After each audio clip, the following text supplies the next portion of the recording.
আপনাদের মাধ্যমে কয়েকটি কথা বলতে চাই যে গণতন্ত্রে কণ্ঠরোধ শৃঙ্খলা রক্ষার নামে মৌলিক অধিকার কার্যত লঙ্ঘন করে গণতন্ত্রের কণ্ঠরোধ নতুন রাজ্য সরকার শুরু করে দিল। যে সার্কুলারটি নতুন রাজ্য সরকার দিয়েছেন সরকারি কর্মচারীদের জন্য, সরকারি কর্মীদের জন্য, সেই সার্কুলার এক কথায় কণ্ঠরোধ।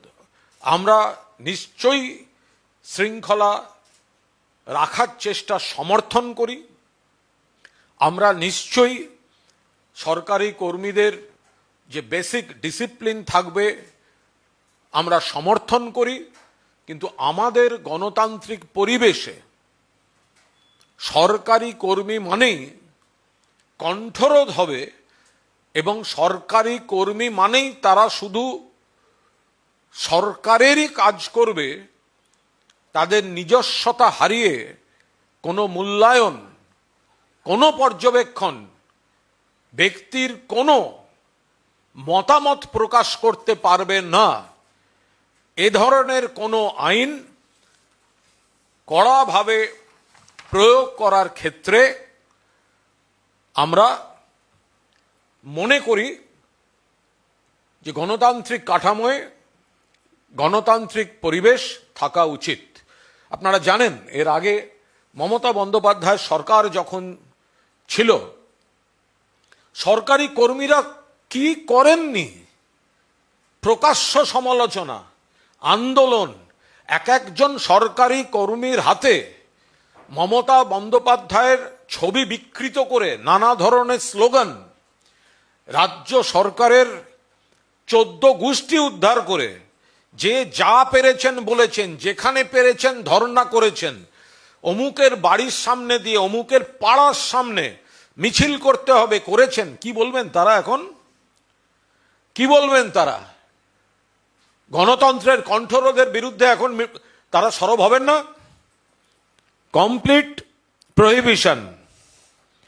পশ্চিমবঙ্গ সরকার আইএএস, আইপিএস, ডব্লিউবিসিএস সহ সমস্ত রকম কর্মচারীদের জন্য জানিয়ে দিলেন।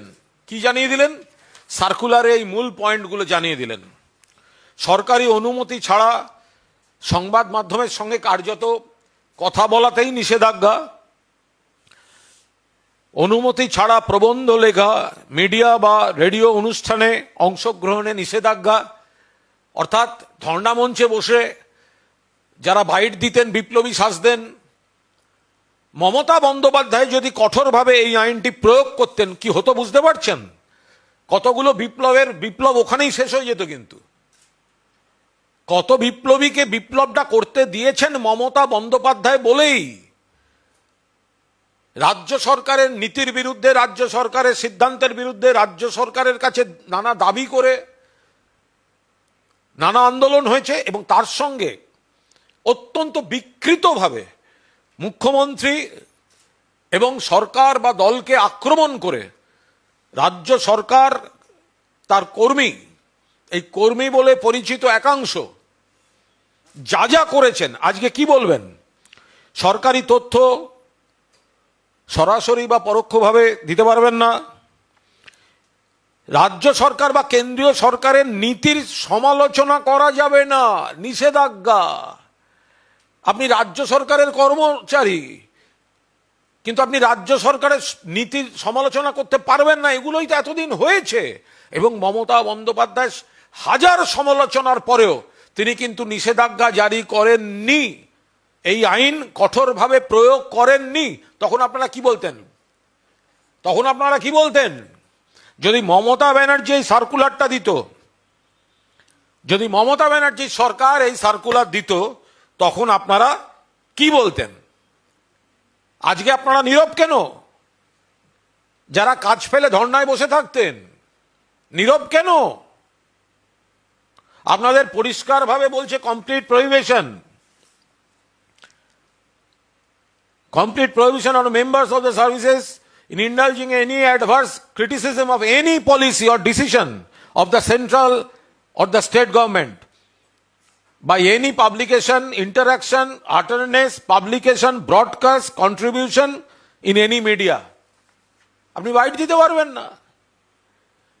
এবার প্রকাশ্যে বলুন অবিলম্বে ডিএ দিতে হবে, কেন মন্ত্রিসভার বৈঠকে এখনো ডিএ দেয়া হলো না বলুন। বকেয়া ডিএ নতুন সরকার এলেই মিটিয়ে দেবে, কেন দিল না বলুন। এখন এগুলো বলবেন না। সরকারি কর্মচারীদের সম্পূর্ণভাবে কণ্ঠরোধ করে দেওয়া হলো এই সার্কুলারের মাধ্যমে। প্রাক্তন মুখ্যমন্ত্রী মমতা বন্দ্যোপাধ্যায় কিন্তু এই আইন কড়া হাতে প্রয়োগ করেননি গণতন্ত্রের কথা ভেবে, সেই কারণে তিনি সমালোচিত হয়েছেন। এর সুযোগ নিয়ে ধর্ণা মঞ্চ থেকে কি কি ভাষায় আক্রমণ করা হয়নি, এই সরকারকে কি কি বলা হয়নি। আর আজকে কথা বলা নিষিদ্ধ, সমালোচনা নিষিদ্ধ, সরকারি নীতির প্রেক্ষিতে কিছু বলা নিষিদ্ধ। যদি খতিয়ে দেখতে হয় তাহলে আমাদের এটাও দেখতে হবে যে যদি এই নির্দেশিকা যেটা হয়েছে 139 CS 2026, এটা যদি ওনারা যেভাবে দিলেন তাতে কিন্তু একটা জিনিস দেখা যাচ্ছে যে কোনো নাগরিক যদি সরকারি চাকরিতে যোগ দেন নিশ্চয়ই তার কিছু নিয়ম নীতি আছে, কিন্তু সংবিধান প্রদত্ত যে মৌলিক অধিকার, বিশেষ করে আর্টিকেল 19/1, সেটা কিন্তু শূন্য হয়ে যেতে পারে না।